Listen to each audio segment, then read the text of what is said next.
Halo Gadgeters, Hadi di sini dan ya minggu lalu Om Deddy undang saya buat datang ke acara launching Intel Core generasi ke-13 di Indonesia.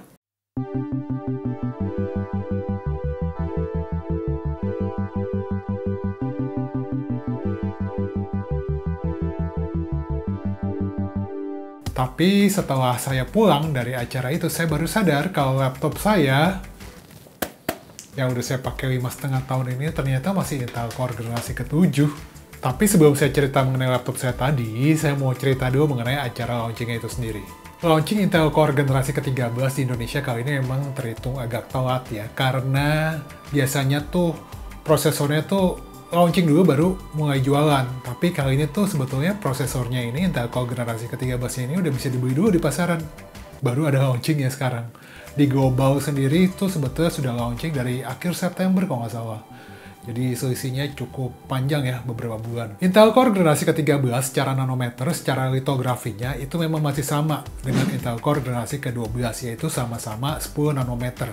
Nggak ada perubahan. Tapi jumlah core-nya ini yang meningkat signifikan. Meningkat banyak banget, baik itu di Intel Core i5, i7, ataupun i9. Bahkan di Intel Core i9, prosesor flagship-nya saat ini itu ada 24 core. Tertinggi terbanyak sepanjang sejarah Intel.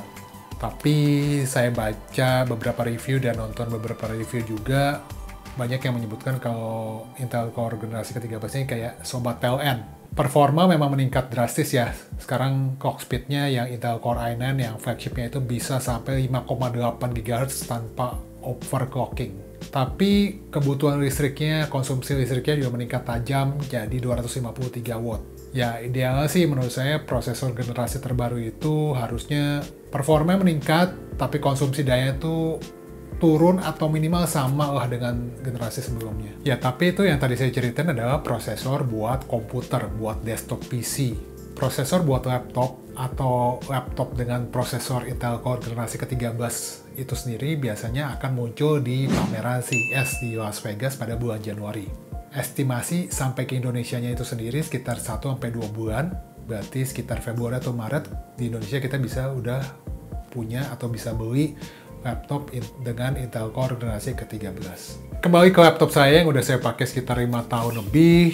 Ya, di umur laptop saya yang udah 5 tahun lebih ini gampang ya buat cari alasan untuk ganti laptop baru. Contohnya, survei Intel dan Microsoft menyebutkan bahwa laptop itu sebaiknya diganti sekitar 3 tahunan. Karena kalau udah 4 tahun ke atas, itu resikonya jadi banyak banget. Sementara peraturan perpajakan di Indonesia menyebutkan bahwa nilai laptop atau nilai komputer akan mengalami penyusutan sekitar 25% per tahun. Atau dengan kata lain, masa manfaatnya adalah 4 tahun aja. Ya, kalau dibilang pengen sih, saya pengen yang ganti laptop baru yang nanti udah pakai Intel Core generasi ke-13. Cuma ada beberapa hal yang buat saya ragu. Pertama, baterai laptop ini memang udah nggak sebagus dulu ya waktu pertama kali saya pakai. Tapi saya ini pakai laptopnya cuma antara tempat tinggal ke apartemen, tempat tinggal apartemen gitu ya tiap hari gitu. Jarang banget untuk dibawa keluar gitu. Jadi ketemu colokannya sering lah gitu. Jadi rasanya nggak perlu terlalu khawatir kalau soal urusan baterai ya. Nah yang kedua, laptop saya ini memang udah kerasa agak lemot ya. Meskipun tuh cuma dipakai buat ngetik, buat sosmedan, buat browsing, itu udah kerasa agak lemot. Tapi kabar baiknya adalah laptop saya ini masih bisa di-upgrade RAM-nya. Dan storage-nya masih bisa di-upgrade ke SSD. Jadi harusnya dengan itu bisa jadi lebih kencang kan ya. Laptop saya ini secara hardware memang mentok di Windows 10, Windows 10 alias nggak bisa update lagi ke Windows 11. Windows 10 sendiri masih ada update security, update keamanan dari Microsoft itu sampai Oktober 2025. Alias sampai 2,5 tahun lagi. Kalau 2,5 tahun lagi kayak udah ada Intel Core generasi ke-15 ya. Well, kalau menurut saya sih selama masih dapat update keamanan berarti rasanya masih cukup oke buat dipakai untuk kerjaan sehari-hari yang nggak terlalu berat sebetulnya. Sekarang mari kita coba tanya ke teman-teman tech reviewer lainnya. Mereka tuh kalau pakai laptop gantinya berapa lama sekali sih? Jarang banget. Laptop yang sekarang lagi gue pakai aja tuh gue masih pakai Asus yang akronim. Itu kalau nggak salah inget ya, sekarang tuh umurnya 2 tahun. 2 tahun? Ya, dan belum ganti. Dan gue belum nemu penggantinya. Kalau disangkain teman-teman mungkin gue pengguna Apple MacBook, salah besar. Padahal pakai iPhone ya? Padahal gue pakai iPhone, tapi kan tetap daily gue juga Android. Oh, ada Android. Nah, jadi iPhone tuh cuma secondary dan laptop utama gue masih Windows until now 2 tahun dan masih akan berlanjut sih. Kalaupun gue ganti itu Asus, gue akan gantinya ke Windows juga tetap. Cuma belum, masih kencang kok laptopnya. Belum ada rencana ganti gitu? Belum ada sama sekali. Wow. Dan ini laptopnya berarti udah pernah upgrade belum? Atau pernah masuk service center? Nggak dipapain. Nggak pernah. Garansi udah habis berarti. Udah habis, iya 2 tahun. 2 tahun. Masih awet ya, masih aman Iya, ya? aman-aman aja. Nggak ada keluhan, no complain? Apa tuh? No complain? No complain. Soalnya buat gua yang penting kalau gua ngedrag video hasil shoot gua sih emang shootnya masih 1080p ya, nggak 4K. Masuk ke aplikasi si Premiere Pro-nya masih aman. Previewnya habis gua cut, gua masukin edit, gua masukin efek juga masih aman. Rendernya juga ditunggunya nggak lama, ya menurut gua itu masih aman.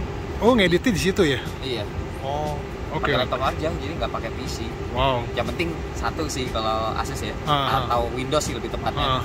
Colok listrik. Pasti. Kalau colok mah ngelek. Wah, parah itu. Parah itu.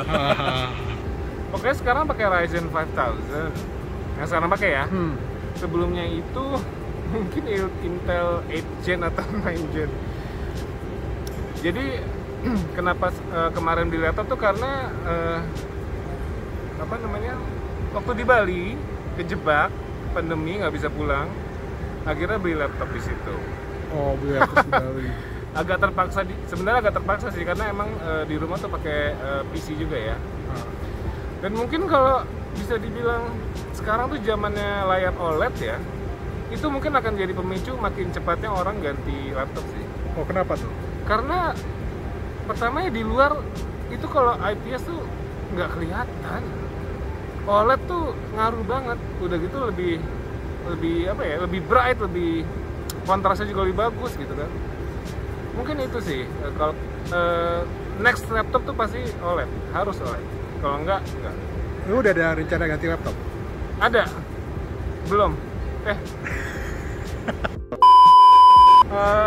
Pengen sih, cuma belum ada yang menarik untuk menggantikan laptop yang sekarang, yaitu ROG Flow X13. Itu masih baru ya? Masih baru, walaupun udah ada yang seri 6000-nya, tapi kan ya harus OLED sih, OLED dulu sih. OLED, yang pasti harus OLED. Tapi laptop yang lama ini semua lu pakai buat ngedit masih fine ya, masih nggak ada komplain gitu, nggak ada. Masih banget. Belum pernah masuk service center juga. Belum. Kecuali benar-benar ketika ada masalah tertentu gitu yang nggak bisa hilang, nah itu wajib ganti. Yang pasti jangan ke Mac. Nah, kalau Anda sendiri, Anda ganti laptop tuh tiap berapa lama sekali? Tulis di kolom komentar ya.